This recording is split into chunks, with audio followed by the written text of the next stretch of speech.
pag-uusapan is about thoughts. Yan, it's about pag-iisip. Okay?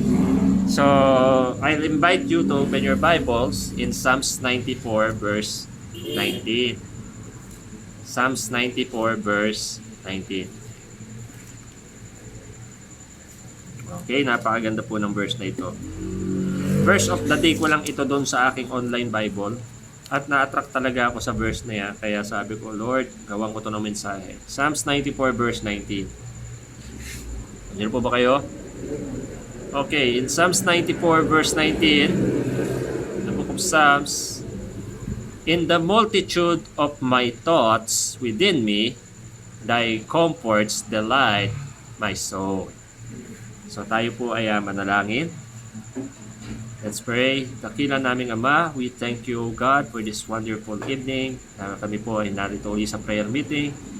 Iningatan mo sa mga nagdaang araw. Narito, Panginoon, at buhay, lakas. Tulungan niyo po, O Diyos, na aming gagawin bago manalangin ay maging epektibo, lalo na po sa pag-encourage ng bawat isa. Patungkol po sa aming mga pag-iisip, Panginoon, gamitin mo po ang samis upang muli po kaming lingapin, O Diyos, sa aming po mga alalahanin, gisingin sa aming mga nakakalimutan, paalalahanan, at bigyan, Panginoon, ng direksyon sa tamang daan. Ito po, O Diyos, sa mangaral, kami po lahat ay pagpalain mo ng iyong salita. Challenge nyo kami, O Diyos, at kung meron pong mga parating pa lamang ngayong gabi, ay pakaingatan mo po. Po ay aming dalangin, in Jesus' name, Amen. Ayan yung mga positive na mangyayari pag nandun na tayo. Wala na yung mga maiingay. Kasi doon, sobra namang tahimik. Nakakabingi yung katahimikan doon sa may bandang face tayo ng Alcachera. Anyway, nabagit ko lang. Alam nyo, araw-araw nag-iisip tayo eh. Diba? At napakahalaga nung isip natin kasi ang isip natin ang nagdidikta ng gagawin natin. Okay? Walang araw na hindi ka nag-isip. Okay? Doon pagdapat parang sinasabi, hindi mo malang pinag-isipan yung ginawa mo. Actually, wala pong ganon. Kasi lahat ng ginagawa natin, bago natin ginagawin, pumapasok mo na yun sa isip natin before it comes into action. Kaya nga parang pagka nasabi, nawala sa isip ko, it means you forgot something. Diba? Kaya nawala sa isip mo, hindi mo nagawa kasi nakalimutan mo, nawala sa isip mo. Nawala sa tinatawag nating Central Processing Unit ng ating sarili. Kaya nga tawag doon, Clyde, ano yun? CPU, brain ng computer. Pero mayroon tayong brain at napakahalaga ng brain natin kasi dyan naka-install lahat ng data. Kaya nga pagka nagkaroon ka ng amnesia, wala ka maalala. Diba? Pero, itong pag-iisip, mga kapatid, alam nyo, ay pwedeng maging positibo, pwedeng maging negatibo. Itong Psalmist, pansinin nyo po dito, matay lang yung aking ano. Sa verse 19 sa ating text, ang sabi doon, in the multitude of my thoughts. Yung multitude, alam nyo, hindi lang bastang marami yan. Napakarami yan. At itong ating isip, napakaraming data nito. Amen. Hindi lang po ito 1 terabyte palagay ko. Petabyte. Oh. 56 petabyte. Oh. Tamo?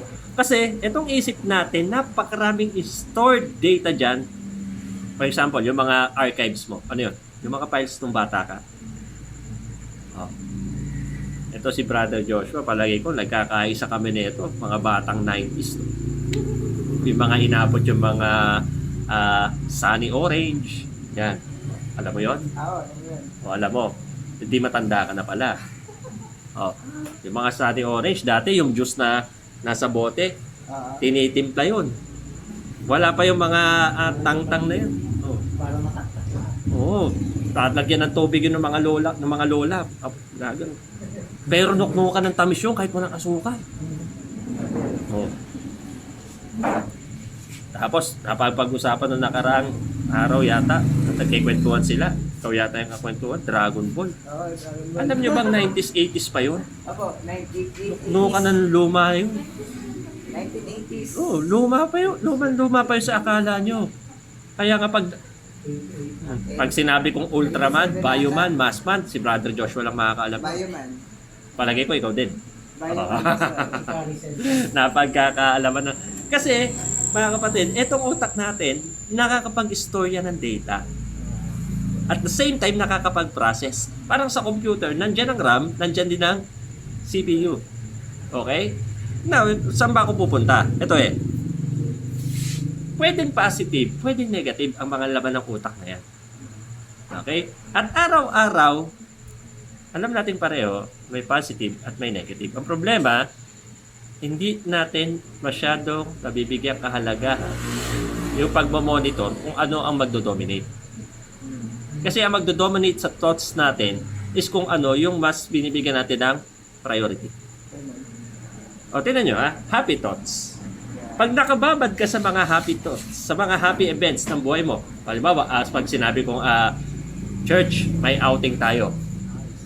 Yan, excited ka no, kahit paano. May outing tayo, sagot ko, at yung mga hindi mahilig mag-swimming, bibigyan ng tag 2,000 cash. Sasama pa kayo? Hindi na ako lalamoy. Tingnan nyo. But, tingnan nyo it leave a smile on your faces. Just thinking about. Diba? Okay, punta tayo sa negative. Lahat daw ng naturo ka ng panguna, magiging zombie. Pag Sinovac at Sinopharm. Pag Pfizer, magiging Dracula. Pag Moderna, magiging aswa. Parang natatawa tayo. Pero alam nyo, ito kasi, meron akong medyo sinerch na data dito. Sabi ng mga expert, sa loob daw ng isang araw, ang iniisip daw natin ay nagre-range from 60 to 80,000 things. Yeah. Yung pagkamot, alam mo, hindi naman yung kusa lang Binulong ng iyong isip yan sa braso mo, kaya nag-move siya. Diba? Ito, itong sinasabi ko ngayon, naririnig nyo yun sa mga tenga nyo, pero ang nagpa-process pa rin yan is our thoughts. At pagtapos ng preaching na to, pag uwi mo sa bahay, pag kusang nangyari sa'yo ito, minsan may isip, ay oo nga no, napapa-oo nga ka. Lalo sa mga mensahe minsan, tapos biglang nangyari sa'yo, na-i-apply mo, ay oo nga no. Gumana na naman yung data storage. Naisip mo na naman siya, your thoughts. At alam nyo, ang problema naman minsan, kahit positive or negative, nagiging masama pag meron tayong tinatawag na overthinking. Taas nga kami ng mga overthinkers dito. Overthinking, di ba?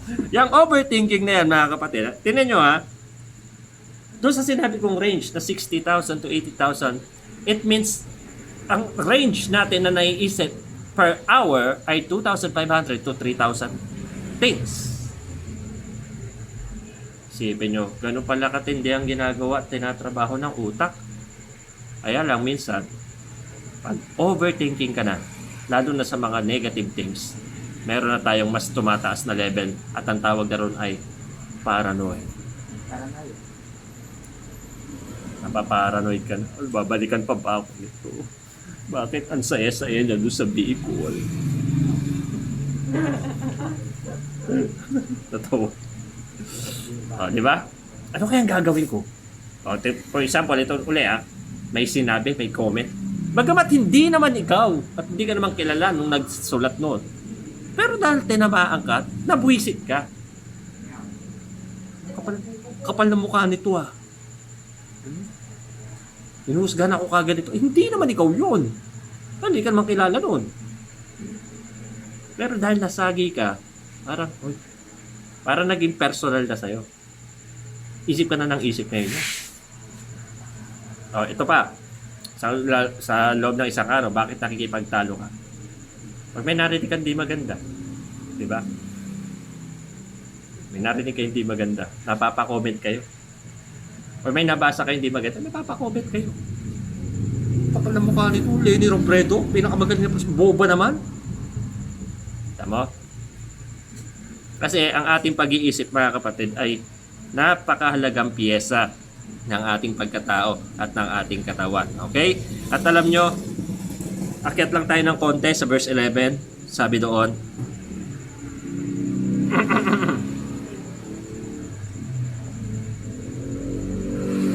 The Lord knoweth the thoughts of man, that they are vanity. Pagkat nalalaman ng Diyos ang pag-iisip ng tao at lahat ng ito'y walang kabuluhan. Alam nyo, ang Bible very vocal pagdating po sa mga iniisip natin. Kaya nga ito yung pag-aaralan natin. Masyadong malawak ang topic na to eh. Kaya sa sobrang lawak niya, pinamagatan ko siyang comfort in the sea of thoughts. Amen. Hindi mo makokontrol ang iniisip mo. Kasi minsan kahit ayaw mong isipin, naiisip mo lalo na sa usapang pag-ibig, Brad. Amen. O, di ba? Na-inlove na ba kayo? Nung na-inlove ka, kahit hindi mo naman siya iniisip eh. Pero pag may bagay na nakapagpaalala sa kanya, sa'yo, mati ka na. Amen. Naiisip mo na. Tapos, dahil naisip mo na siya, lahat na tuloy ng bagay na makita mo, marinig mo. Magiging connection na kayo sa kanya. Diba? Kunyari, naisip mo siya. Nakakita ka ng pagkain. Magugustuhan niya kaya yun? Makarinig ka ng kanta. Uy, bagay sa kanya yung kanta ko sa kanya yung... Tapos may dumating. Parang ganun yung parang ganun yung itsura niya. Minsan, pagka sa sobrang in love mo, kahit ibang tao yon, iniisip mo siya yun eh. True, true. Kita nyo? Kita mo? Hindi. Kasi, ganito nga po yun. Pumapasok, may positive thinking ka, pero napupunta ka na sa overthinking. Para bang siya na lang ng siya, ng siya, ng siya, ng siya. At ang nangyayari, pagka negative naman, patay ka. Sino kayang kasama nun ngayon? Ano kayang ginagawa nun? Palagay ko may babae yun. Ay na tayo dyan. Overthinking ka. Wala na. Kung ano-ano na naisip mo. Kumbaga, sa isip natin, ang nangyayari, yung bulate, ahas na. Diba? Kahit wala pa naman doon, pero what if, bakit kaya? Paano kaya? Ano kayang gagawin? Because we are everybody having this kind of thinking na yung konti, pinaparami natin. Yung marami naman, ang liit ng tingin niya. Lalo na sa usaping kasalanan. Parang simpleng bagay lang yan para sa'yo, pero ang laking kasalanan. Buti na lang. Buti na lang. Babae. Kung lalaki yun, nasipa kita. Buti na lang. Ano yun, sabi mo? Nagpunta siya ng GMA all the way from Bulihan. Cavite City. Akala ko all the way from Bulihan eh. Tawid bayan lang naman yun eh. Ang layo kaya dun. Pero kalahating oras ang biyahe. Pero bakit nga ba sinabi dito ng Samis na yung lahat ng iniisip natin ay walang kabulan? Bakit po? Kasi tayo ay palaisip sa mga bagay na yun nga, hindi naman natin dapat isip. Hindi tayo warrior tayo. And sabi, it should be the otherwise, di ba? Hindi ka dapat warrior ka dapat. At most of us, magamat, Kristiyano tayo, amen, pero doon pa rin tayo, warrior pa rin tayo. Isa rin ako dyan. Oh, ayan, nung nakaraan, iniisip ko lang yung pambayad doon sa 1 month. Ngayon, bayad na. Di ba may iisipin ka na naman? Hindi naman natatapos eh. Kahit nakakabayad ka, may bayarin naman dumarating muli eh. Hindi ka pa ba nasanay? Kahit isipin mo yung bayarin, hindi naman mababayaran yun ng pag-iisip mo. Diba? Kaya ano yung mga comfort sa mga bagay na ito? Okay? So we have 3 things to study tonight. Comfort in the sea of thoughts. So meron tayong tatlong comfort. Pero ito muna yung isang talata na gusto kong ipasa sa inyo. Matthew chapter 6 verse 27. Ito, Panginoong Jesucristo mismo nagsabi nito ha. Sabi niya, wag niyong isipin yung bukas. Diba? Bahala ang bukas pag-isip sa sarili niya. Then sa verse 27, which of you by taking thought can add 1 cubit unto his stature? Sino sa atin ang sa kakaisip ay makadadagdag sa kanyang kalalagayan? Ano kaya panggastos bukas? Magkakaroon ba pag nag-isip ka? No, ganda ng testimony ni Brother Glenn Karim. Wala daw siyang pera. Kasi nga, medyo naano to sa work niya. Pero wala daw siyang pera. Kailangan ng anak niya. Nag-pray ka ba doon, Brad? Bali ano? Isip lang ako. Nag-isip lang. O yun pala, Pastor. Yung pag-iisip niya, nakadagdag, nagkapera siya. Ano ba? Maniniwala ba tayo na nung nag-isip siya, nagkaroon? O yun ay biyaya ng Panginoon? Just come to think of it. Diba? Out of nowhere, wala siyang pera, kailangan niya. But God provided somehow para may abot siya. Diba? And sometimes, the worst case is we think at gagawin natin yung hindi maganda dahil sa pag-iisip. Okay? At pero sabi ng Panginoong Hesukristo, sino ba sa inyo ang sa kakaisip ay nakadagdag sa kanyang pangangailangan, sa kanyang kalalagayan? Pag inisip mo ng inisip yung mga pag-aaral nyo, maganda ba buhay nyo? Ha? Hindi. Pag inisip mo ba ng isip yung exam mo, kusang sasagutan yun. Isipin mo ba, hindi. Ganun pa rin naman yung sagot mo, mali pa rin eh. Huwag mo nalang isipin, di ba? Pero ano sinasabi natin dito? Sinasabi natin dito, worry cannot help anybody. Pero Pastor, di ba, likas na kasi sa atin yung mag-alala. Pero sa Bible, kahit tingnan mo sa Bible, walang tao dyan na nung nag-alala, nagtagumpay. Marami nung nag-alala, natakot, nag-backslide. Pero sa Bible, yung mga pinagpapala, yung hindi mga nag-aalala, yung mga nananalangin, yung mga sumusugo, yung mga tumutuloy. Kaya nga ako, tapang lang ako ng tapang. Minsan, sobrang katapangan. Sumasablay. Tingnan mo tong sa lupa ngayon, nagkakaproblema. Pero pas naniniwala pa rin ako sa Panginoon. Sabi ko, Panginoon, paglaban nyo kami doon sa mga makukulit dun sa lupa. Kasi kung lahat sila padudulasan ko, baka masobra na yung bayad ko sa lupa.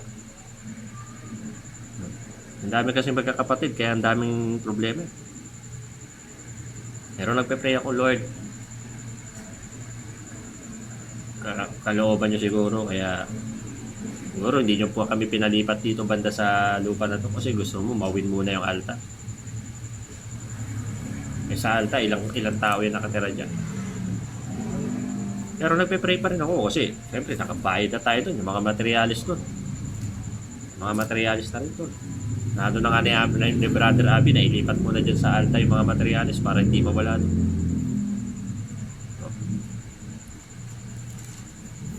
Yung church, inaalala ko. Yung sarili ko pa. Yung family ko. Yung family ko, kailangan kong tumulong kasi yung isang ate ko, medyo nahihirapan na siya magbayad ng monthly ng bahay namin. So, uma-assist ako sa kanya ngayon sa pagbabayad. May mga bayar hindi naman ako personally. Pero, kahit isipin ko naman sila lang isipin. Hindi naman sila mababayaran ng kakaisip. Pero alam ko, mababayaran sila ng Diyos na meron tayo. And God proved na hanggang ngayon, hindi siya nagkukulang. Kaya nga sa pag-iisip sino ba sa inyo ang nakadagdag sa kakaisip? Ha? Para kasi tayo naniniwala kay Totsi Guevara Ha? Alam nyo ba yun? Yung kanta niya, hindi makatulog sa gabi sa kakaisip. Ha? Alam ni Brother Joshua, sigurado ko, tsaka ni Brother Glenn. Alam din. Kahit magpuyat ka sa kakaisip, hindi mo naman malalaman yung resulta hanggat wala ka doon. So ngayong gabi, tulungan natin kayo sa mga iniisip nyo, sa mga iniisip nating lahat. Comfort in the sea of thoughts. Ano yung unang comfort? Pag Kristiyano ka, tsaka lang aplikado to. Pag di ka Kristiyano, talagang lahat ng worry dapat maranasan mo. Kasi wala kang Kristo Aplikado lang to sa mga may Kristo na. Kaya be sure na ngayong gabing ito, save kayo. Save pa kayo. Amen. Number 1, the first comfort in the sea of thoughts, God's negative are always positive. Tindi ng banat ng unang punto, di ba? Ang lahat ng negatibo ng Diyos ay laging positibo. Isipin mo nga, sige, ano ang positibo, pastor, sa COVID-19? Aba, kung hindi nag-COVID-19, magiging madasalin ba ang maraming tao? Lahat ng ayata na santo, tinatawag na ng tao ngayon. Mali nga lang. Diba? Kung hindi nag-COVID-19. Palagay ko, lahat pa rin tayo, shallow ang ating spirituality. Diba? Ito lang naman pandemic tayo nagpakalali. Dito natin naranasan. Itong church na to, I'm so blessed na itong church na to, kahit ECQ nung unang bagsak, nandito kami. Matitigas mukha namin eh. Yung ibang mga bahay naka-lockdown. Siguro may 2 Sunday lang ako hindi talaga lumabas kasi hindi ako pinapalabas doon sa altar. Lahat ng tao talagang hinaharap. Pero nung nakakita ko ng pagkakataon, dito kami. Oh. Ito. Aileen. Oh. Ayan mo si Sister Aileen, nakita nyo? Para lang makapag-worship sa bahay ng ECQ. Tinago pa yan sa loob ng compartment ng kotse para mailusot ko dyan sa altar. Kasi sabi ko, kawawa naman dito, walang internet. Hindi makapag-online worship. Walang internet eh. Kaya sinasama ko na lang to, tinatakos ko yan. Pinapasok ko to sa loob ng kotse kasi i-inspection lahat ng taong nasa kotse. Kaya doon siya sa loob ng compartment ng kotse.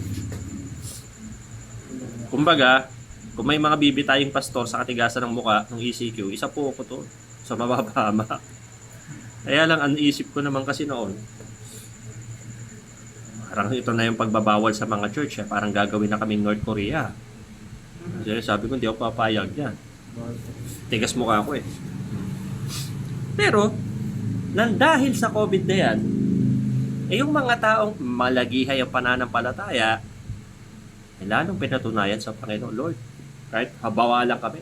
Nakita na rin yung mga taong kahit bawalan. Yun nga lang, may mga tao na malagihay na nga nung wala pang pandemic, tuloy-tuloy naman nag-backslide itong pandemic. Di ba? Katotohanan, maski sa inyo noon, siguro nakita nyo yan. Kasi, ang makikita natin dito, mga kapatid, ang Panginoon, pag meron siya mga bagay na hinayaan, para yan sa iyong kabutihan. Pastor, halimbawa, pinalo ako. Paano nakabuti yun? Imbes may kasalanan na nga. Paano nakabuti yun? O, tingnan mo sa verse 12 ng ating text. Chapter 94 ng Psalms, verse 12. Blessed is the man whom thou chasteneth, O Lord, and teaches him out of thy law. Yun mo sabi ng Psalms, so pinagpala yung taong pinalo mo, O Diyos. O, di ba? Naalala nyo? Ang pagpapalo ay nangangahulugang pagmamahal ng Diyos. At pag pinapalo ka, isa rin niyang patunay na anak ka nga ng Diyos. Kaya pag di kayo napapalo at puro kasalanan kayo, malaki ang problema yan. Pero kung ikaw ay napalo, medyo matutuwa ka rin talaga pag napalo ka. Yes Lord, anak mo talaga ako, napalo mo ako eh. Pero huwag mo naman dalas-dalasan ang pagpapalo. Ha? Kasi kung dinadalas-dalasan mo naman ang pagpapalo, ibig sabihin, dalas-dalas din ang kasalanan. Diba? Dalawa lang naman po lagi yan. Pagpapalo, pagpapala. Pagsunod, pagsuway, pagpapala, pagpapalo. Pagsunod, guide, ano? Pagsuway. Ayaw magbabaero. Very good. Kaya pag napapansin natin, minsan mapapatanong ka, alam nyo, wala nga tayo sa kahit konting karapatang magtatanong sa Diyos ng bakit. Lord, bakit? Ba't mo hinayaan ganito? Hindi niya hinayaan. At kung hinayaan niya, may dahilan talagang maganda. No? Kasi God's negative are always positive. 8:28 of Romans tells us, di ba? All things work together for good to them love God. But if you do not love God, things are not working for good for you. Pero kung mahal mo ang Panginoon, all things are working together for good. Balay mo, inalis niya kasi salot sa buhay mo yan. Oh. Lord, ba't binasag mo na naman yung cellphone ko? Salot na kasi sa buhay mo. Mahal ka ni Lord. Ayaw niyang masalot yung buhay mo. Kaya tinanggal niya yung cellphone mo. Amen. Lord, ba't tinanggal mo yung mahal kong jowa, Lord? Kasi salot eh. Oh. Salot eh. Nagkakasalot-salot yung buhay mo. Lord, ba't tinanggal mo yung trabaho ko? Salot din eh. Or should I say parasite? Medyo matitinding term yun. So, Lord, salot ba talaga siya? Ang pogi-pogi naman nun Hoy,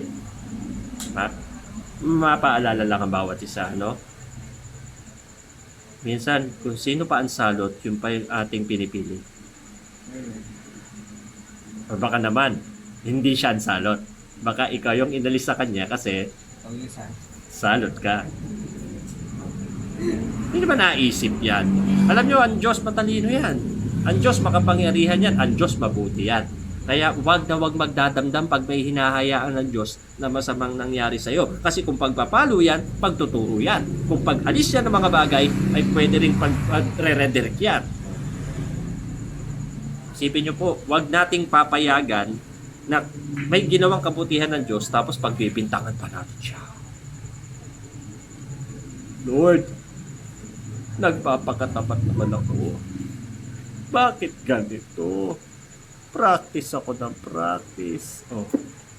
Inaya mo pa yun sa commercial, ano? Isipin nyo nga po ito. Minsan pinagbibintangan pa natin ng Diyos. Samantalang kabuti-buti ng kalooban ng Diyos. Diba? Sabi ng Panginoon, for I know the thoughts that I think toward you. Oh. Thought of peace and not of evil. To ano daw?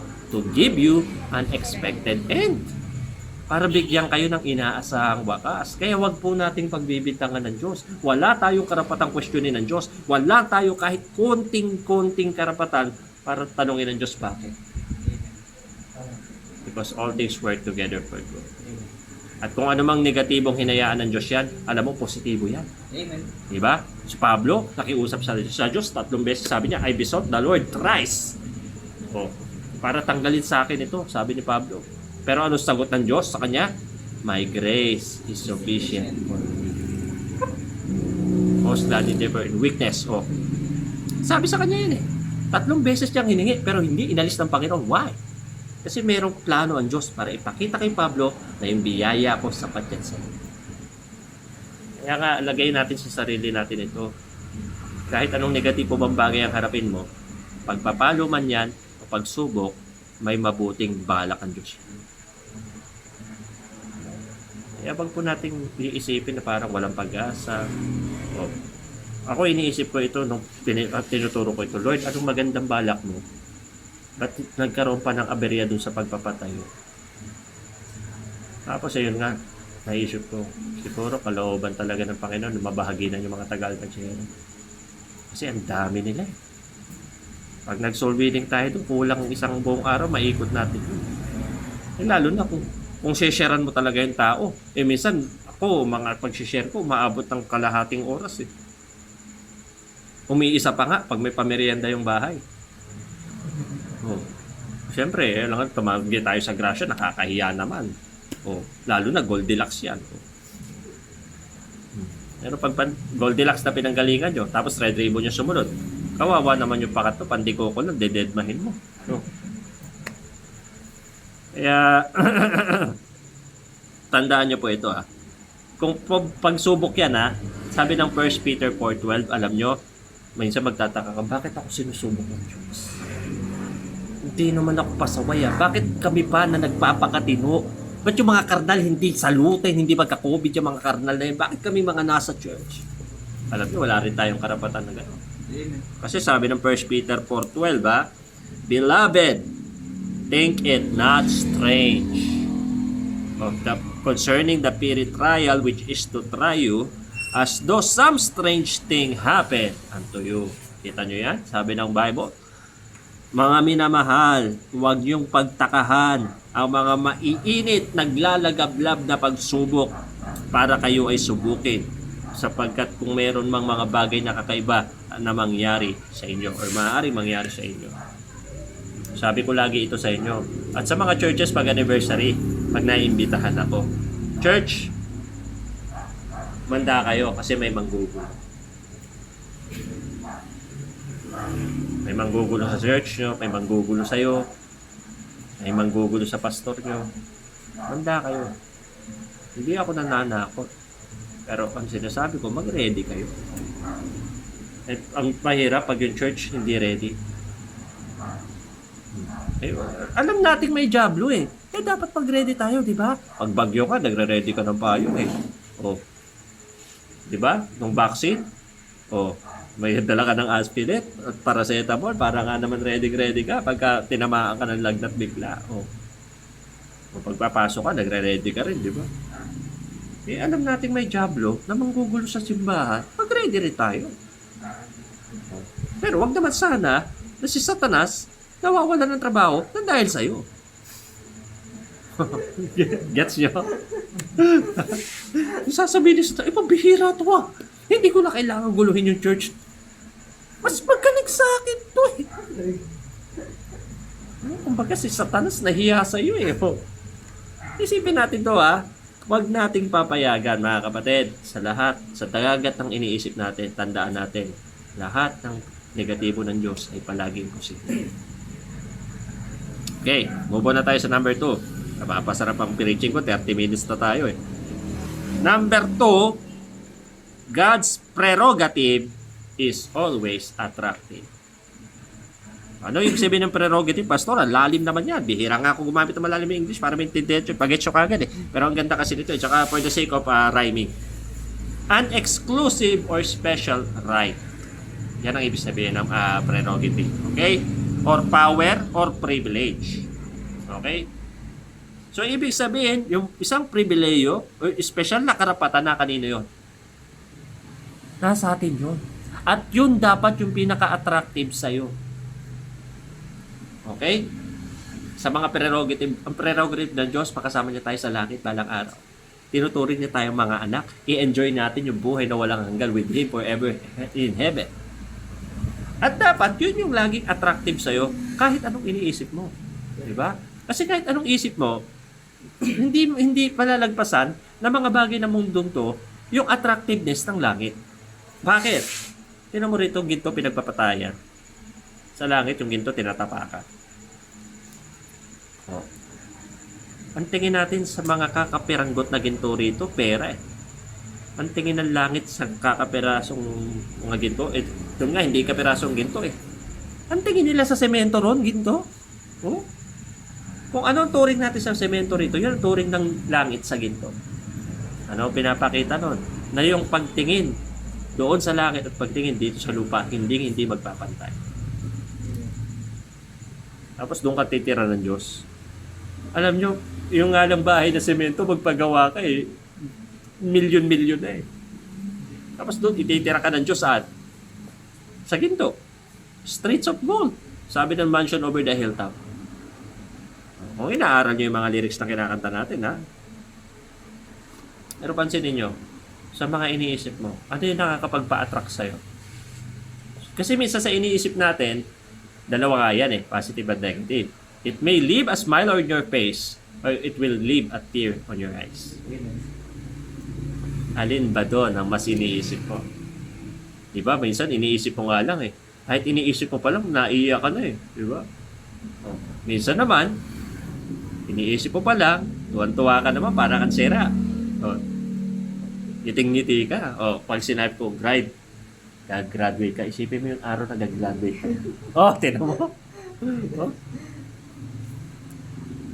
Oh, sasabihin ko naman, Aileen, isipin mo yung araw na keso lang ang pagkain sa mundo. At kinakain mo na siya. Hindi na may itsura. Kasi nga, yung paging ang emotions natin ay diktado ng thoughts natin. Kaya ka minsan yung mga tao eh, kahit sasabihin nila okay lang sila, hindi maitago ng mukha nila eh. Hindi. Kunyari, galing siya sa isang matinding pambabastay. Magsisimba siya ngayon dito. Magpapaawi. Magandang umaga, mga kapatid. Ngiti-ngiti siya, mga kapatid. Amen ba? Pero yung mata rito, namumugto eh. Paano ba naman sinabi sa kanya eh, di kita type. Patay na tayo dyan. Oh. Malibang parang ikaw si Brother Joshua, hindi pa yata nabasti dito.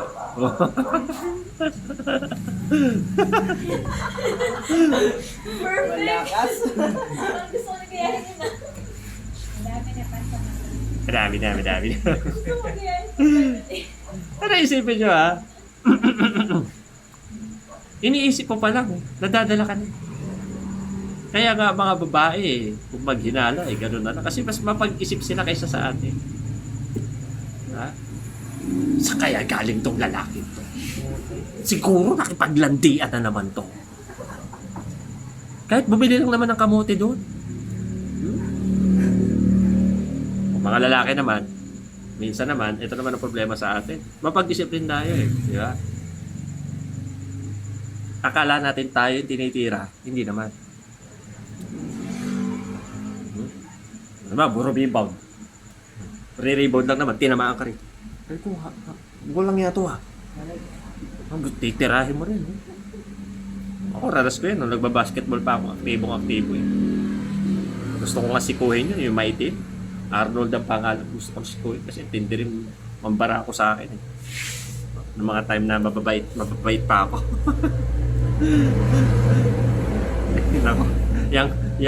Yung court ng Grace, doon sa main Grace, ang bihira kung may CCTV, maraming balyahang naganap dyan.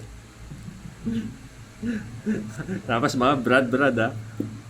Walang brad dyan. Pag basketball tayo.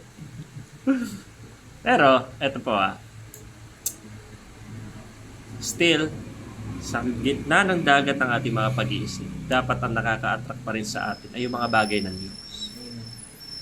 Isipin mo, pag kinanta mo ngayon po, there's your name written down in glory, and it's mine. Diba, pagka iniisip mo yun, dinama mo sa sarili mo yun, may bagong pangalang isusulat sa kaluwalhatian, akin yun. Imagine that, yung name mo, nakasulat sa langit. Ha? Hindi lang sa lapida, sa langit. Pag unbeliever, sa lapida lang Ha? Nakalagay pa sa kanilang puntod, ikinararangal kong ako'y iglesia ni bla bla bla. Pero ikaw, hindi doon. Sabi nga ng Panginoon, patuwa kayo. Hindi sa mga bagay na yan, kundi patuwa kayo sapagkat ang inyong mga pangalan ay nakasulat sa langit. At yun dapat yung nakaka-attract palagi. Hindi yung love life mo, naku. Love life, masarap siya, masaya siya. Pero talaga may pighati dyan.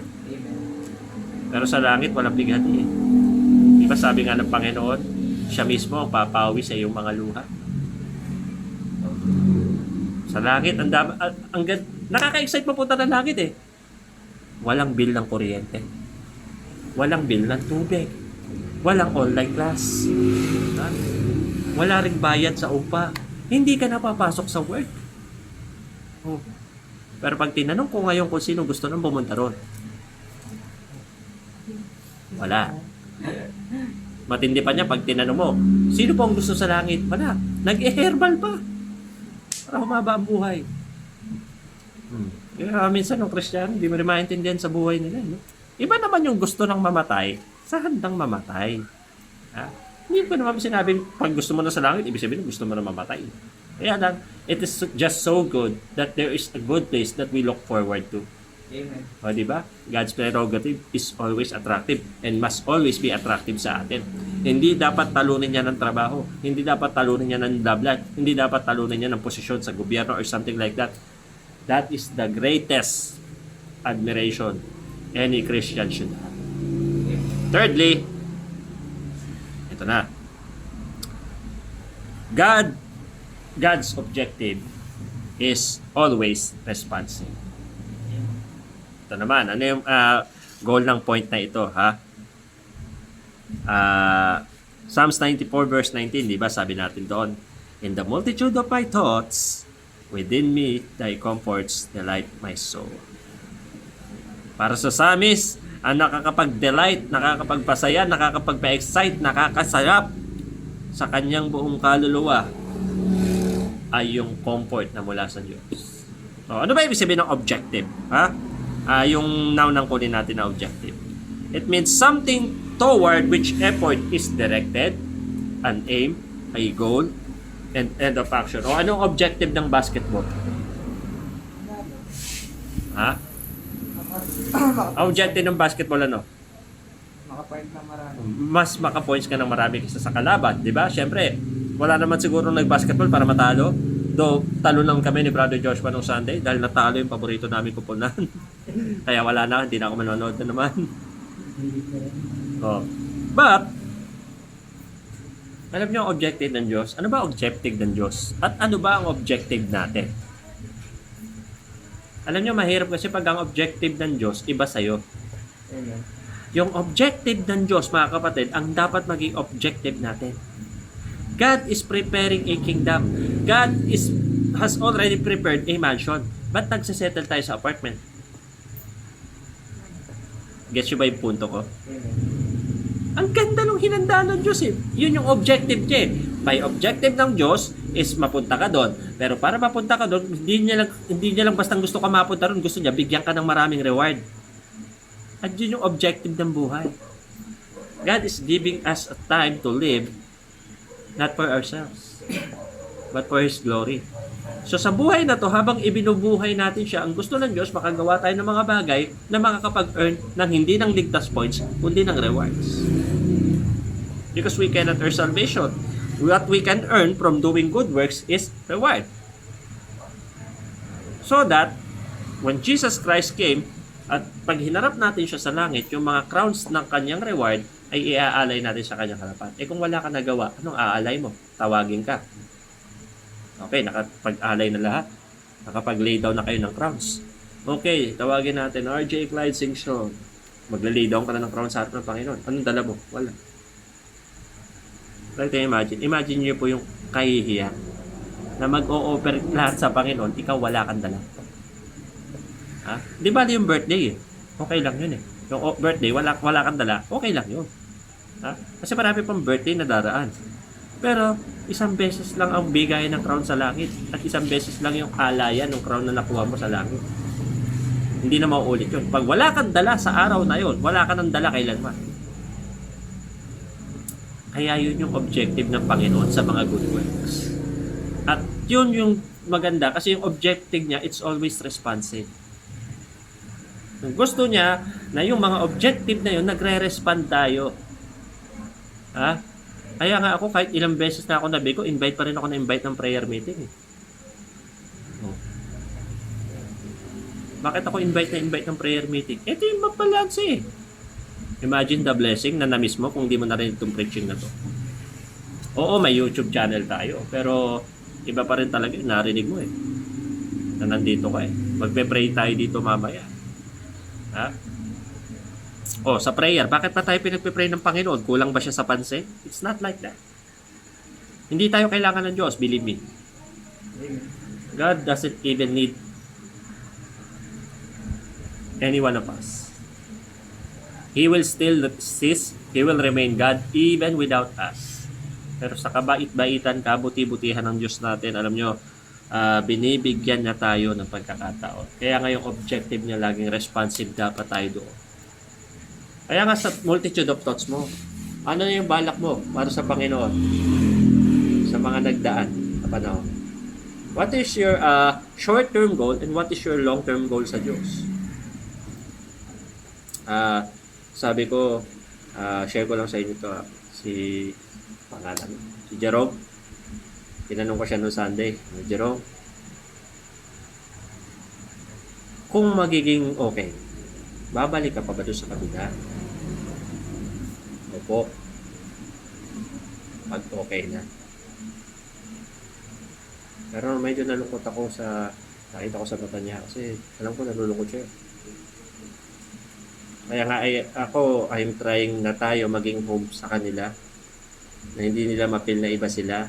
Tapos pinasali ko kagad sa kanta, hindi naman natin member. Why? Kasi nabiburden ako sa kanila. Sabi ko, bakit naapektuhan itong mga to? Ano ba yung maganda kong gawin para... Kaya nga, natutuwa ako sa inyo pag nakikita ko, nakipagbentuhan kayo sa kanila. Si Ashley, sabi nyo, ang tahimik, umpisa lang pala yun. Hindi pa ako titikilan sa santi. Madaldal pala siya sa personal. Oh. At natutuwa ako na sinama niyo siya nung umalis-alis kayo. Natutuwa ako doon, bye. Kasi gusto ko maramdaman nila na walang pinag-iba. Na walang nagbago. Mga kapatid din nila sa Panginoon yung kasama nila rito. Ha? Kaya nga yung objective ng Panginoon, lagi dapat may response yan. Kasi responsive dapat yan eh. Responsive yun eh. Antibay mo na lang pag hindi ka nabub ng mga objective ng Diyos. Ano ba objective ng Diyos sa tao? Maligtas. Ano ang objective ng Diyos sa Kristiyano? Mga kasama niya. Ano ang objective ng Diyos sa paglilingkod mo? Bigyan ka ng reward. Ano doon ang hindi ka response? Lahat yun ka response. Isa ka na lang bato pag di ka nag-response doon. Okay? Kaya nga, it is something na sa multitude of thoughts mo, Lord, ano yung mga gusto mo na dapat nagre-respond ako? Lahat. Huwag ka mamili. Yung mga dito sa church natin, simpleng mga pahapyaw ni pastor, alam mo, dapat ka na-alarma ka na doon. Hindi naman kita hahapyawan ng wala lang eh. Hahapyawan lang ito, parang ganito. Sample lang to. Clyde. Kailan pa yung huling kaluluwa mong nabahagi ng Clyde? Yung mga ganon-ganon. Dapat nakakaramdam ka na kagad. Ibig sabihin ni pastor, mag-soul feeding na ako. Aileen, kailan pa yung huli mong bunga, Aileen? Yes na po. Mga ganyan patirada ko, alam nyo na dapat yan eh. Alam ko naman, alam nyo na yan eh. Bakit ka naman kinakapos ngayon? Baka naman nakakalimot ka na sa responsibilidad mo. Ganun lang naman ako, hindi naman ako yung tipo ng pastor. Uy, ba't ka nagbibigay walang yaka? Hindi naman tayo ganun. Lagi ko kang dinadaan sa joke eh. Minsan, kahit joke na, harap-harapan na, pangalan niya at lahat. Hindi pa rin magets. Kulang na lang. Hoy, ikaw. Ay, nako. Anyway, alam niyo po, ang sarap isipin na may Diyos tayo. Ha? Minsan, yung isip mo nagkakagulo pag nakakalimutan mong mabait ang Diyos natin. At nagpo-focus tayo sa kabigatan ng mga bagay. But the Bible tells us for our conclusion, ito po, Ephesians chapter 3 verse 20. Ito yung conclusion natin. Hindi na ako gumawa ng ibang conclusion kasi sa ganda ng talatang ito dapat na maging sentro ng ating pag-iisip at kaisipan sa lahat-lahat. Ephesians chapter 3 verse 20. Ang sabi po dito, now unto him that is able to do exceeding abundantly above all that we ask or ano daw? Or think. According to the power that worketh in us. Pag tinagalog mo to, at sa Kanya na may kakayanang higitan, lagpasan ang lahat ng ating hinihingi at ano daw? Iniisip. Anong iniisip mo ang hindi kaya ng Diyos? Anong iniisip mo ang hindi alam ng Diyos? Walang bagay ang hindi lingid sa Diyos. Alam niya lahat eh. Iniisip mo pa nga lang eh. At alam niyo, nakakatuwa ang Diyos dahil alam niya yung iniisip mo. Yung iniisip mong para sa Kanya, talagang gagawin mo. Nakakatuwa yun para sa Diyos. Parang ito, sabi, Pastor, alam mo, may burden ako eh. Alam niyo, pag ganito, gagawin mo ganito. Di ba? Pero gawin mong reality. Maraming drawing sa buhay eh. Baka naman sabi-sabi ako, 2 team tayo, tapos ang lumabas, 2 lang kami maglilipat sa Sabado, ha? Tsak na titiradahin ko kayo sa linggo pag di kayo tumulong sa Sabado. Magulat ako, sasabihin, tutulong, tapos, Brad, tayong 2 na? Baka gano'n, ha?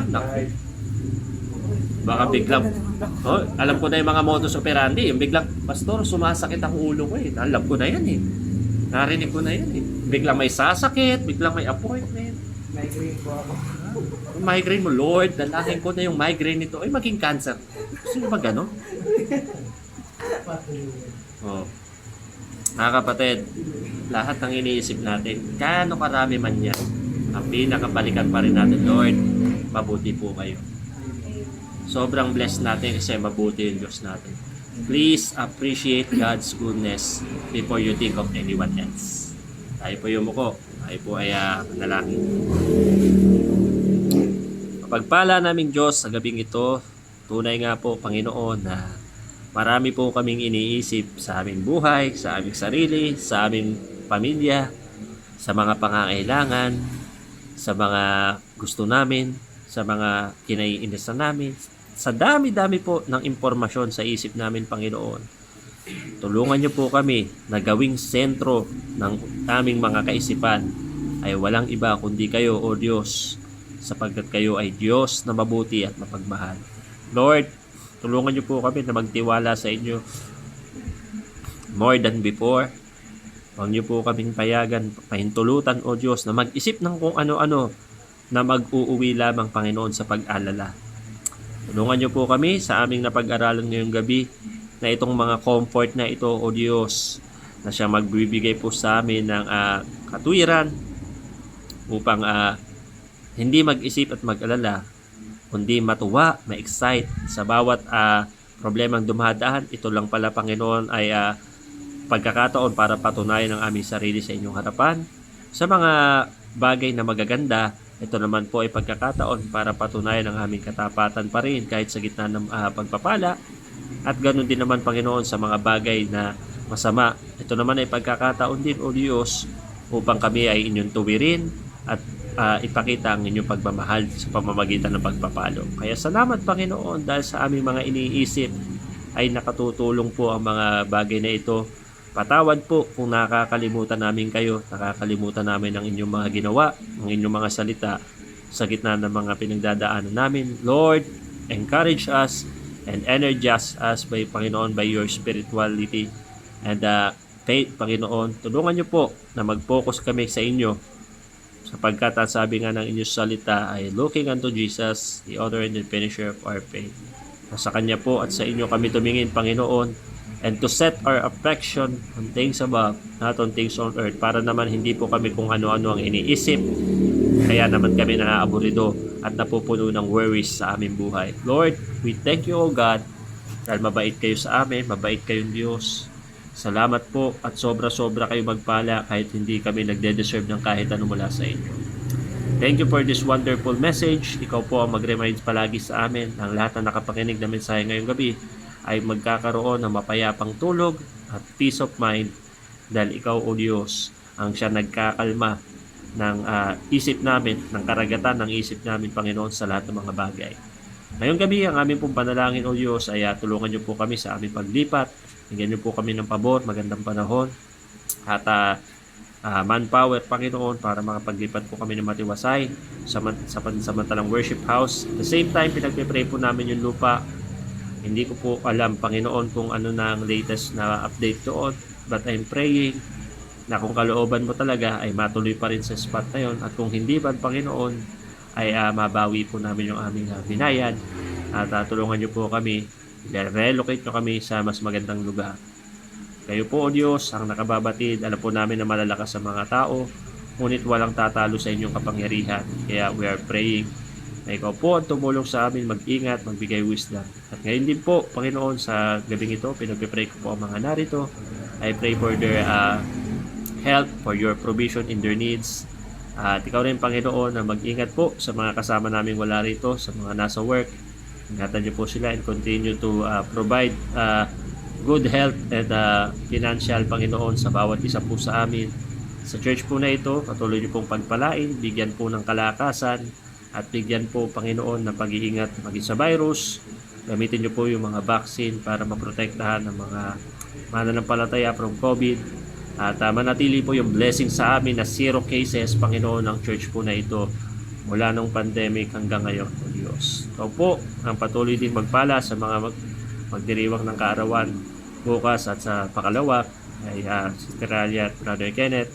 At ganun din naman po, prayer din namin yung mga young people namin na kasama dito, maging yung mga bago, na mag-gel po yung kanilang samahan at magkaroon po ng panibagong family, Panginoon. Ito mga bagong dinala nyo sa amin.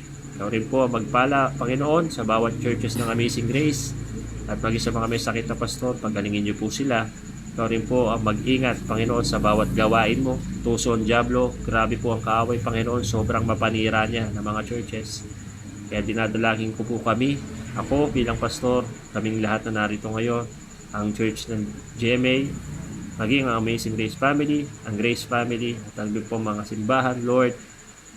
Tulungan niyo po kami na maging vigilant at maging mas faithful, Panginoon, upang hindi kami basta mapatumba ng kaaway. Tulungan niyo po ang bawat isa na mananalangin ngayong gabi. And please have mercy to our country, Panginoon. Tulungan niyo po ang Pilipinas magkaroon ng isip ang mga tao, mga Pilipino na bumoto ng pinakamay takot sa inyo na tatakbo bilang presidente. We also pray for Israel at panalangin namin po, O Diyos, ang inyo pong patuloy na pagtugon sa aming mga panalangin. Salamat po ng marami. All this we ask in prayer in Jesus' name. Amen. Amen. Salamat po sa ating mga YouTube audience. Patuloy lang po tayo mag-share. Wag na po kayo mag-like, wag na rin kayo mag-subscribe. Pagpe-pray ko na lang po kayo para maging pagpapala po ang ating ministry na ito. God bless po.